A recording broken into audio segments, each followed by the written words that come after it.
लातूर शहरामध्ये आपल्या महाराष्ट्र शासनाच्या सहकार विभागाच्या माध्यमातून सन्मान्य सहकार मंत्री, आपल्या लातूर जिल्ह्याचे नेते आणि आपल्या लातूरचे आमदार मान्य नामदार बाबासाहेब पाटील यांच्या प्रयत्नातनं सहकार भवन, या सहकार भवनाचं भूमिपूजनाचा कार्यक्रम आज इथं पार पडतोय.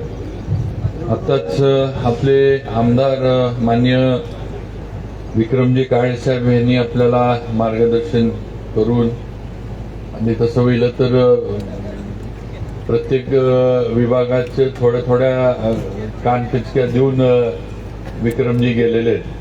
आणि आज त्यांचा वाढदिवस 1 तारखेला झाला. आज लातूरमध्ये आपण तो साजरा करतोय. आणि 1 तारखेला अधिवेशनामध्ये आम्ही सगळेजण मुंबईला होतो, तर त्या निमित्तानं ते इथं आले. त्यांनी आपल्याला अगदी मनापासून शुभेच्छा दिल्या. कॉन्ट्रॅक्टरना पण भावकीतले असले तरी जे सांगायचं आहे ते सांगून गेलेले. तर मग कॉन्ट्रॅक्टरनी पण आता लक्ष ठेवावं, कारण काळेसाहेब आमच्यापेक्षा तुमच्यावर भावकीतच लक्ष जास्त आहे असं म्हणावं लागेल. त्यामुळं नक्कीच काम नीटनेटकं आपल्या माध्यमातून होईल, व्हावं ही अपेक्षा ठेवतो.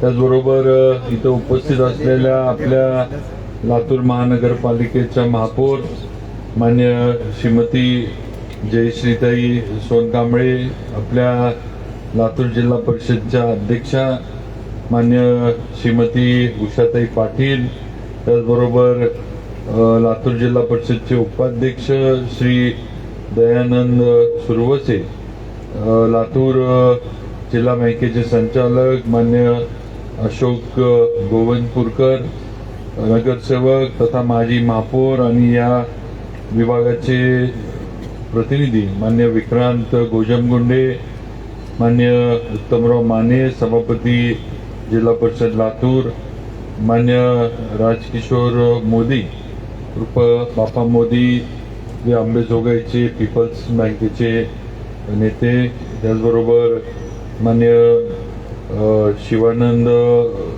हिंगणे, ज्येष्ठ नेते अहमदपूर, श्रीमती रूपा राऊळ, मुख्य अभियंता सार्वजनिक बांधकाम विभाग नांदेड, मान्य श्री लक्ष्मण कांबळे, माजी नगराध्यक्ष लातूर, त्याचबरोबर सर्व जिल्हा परिषद सदस्य, नगरसेवक, पत्रकार बंधू आणि उपस्थित सर्व सहकार विभाग आणि आपल्या बांधकाम विभागाचे सर्व अधिकारी, आपल्या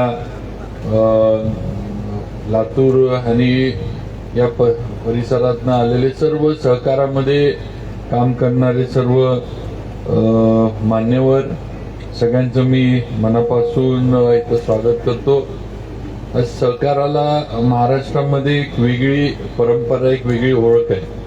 स्वर्गीय यशवंतराव चव्हाण, स्वर्गीय धनंजयराव गाडगे, वसंतदादा पाटील असतील, आपल्या लातूर जिल्ह्याचे नेते आणि माजी मुख्यमंत्री विलासराव देशमुख असतील, अगदी माझे वडील कैलासवासी अभयसिंह राजे भोसले असतील, मुंडे साहेब असतील, अशा अनेक लोकांनी या सहकारामध्ये महाराष्ट्रामध्ये फार प्रभावीपणे काम केलं, ही वस्तुस्थिती आहे. या सहकारातनं लाखो संस्था उभ्या राहिल्या, लाखो शेतकऱ्यांचे संसार उभा करण्याचं काम या सहकारी संस्थांच्या माध्यमातून झालं, ही वस्तुस्थिती आहे. आज कारखाने जे सहकारामधनं उभे राहिले, ही सहकारी कारखानदारी आज सुद्धा पुन्हा एकट्याच्या मालकीची नाही, तर सभासदांच्या मालकीची ही कारखानदारी आजपर्यंत राहिली आहे. हे सहकाराचं तत्व हे आतापर्यंत चालत आलंय आणि हा सहकार टिकला पाहिजे, हा सहकार पुढे गेला पाहिजे. बदलत्या काळानुरूप सहकार सुद्धा थोडा बदलत गेला पाहिजे, ही नक्कीच आजच्या महायुती सरकारची, मुख्यमंत्री देवेंद्रजी फडणवीस असतील, आपले नेते स्वर्गीय अजितदादा असतील, सगळ्यांची ही भावना, ही संकल्पना किंवा नियोजन होतं आणि आज सुद्धा आहे. आणि म्हणून आजच्या काळात जो बदलता सहकार आहे, त्या सहकारामध्ये आज अद्यावत सगळं जिथल्या तिथं असणं गरजेचं आहे. आणि त्याचाच एक भाग म्हणून आज हे सहकार भवन इथं होत आहे.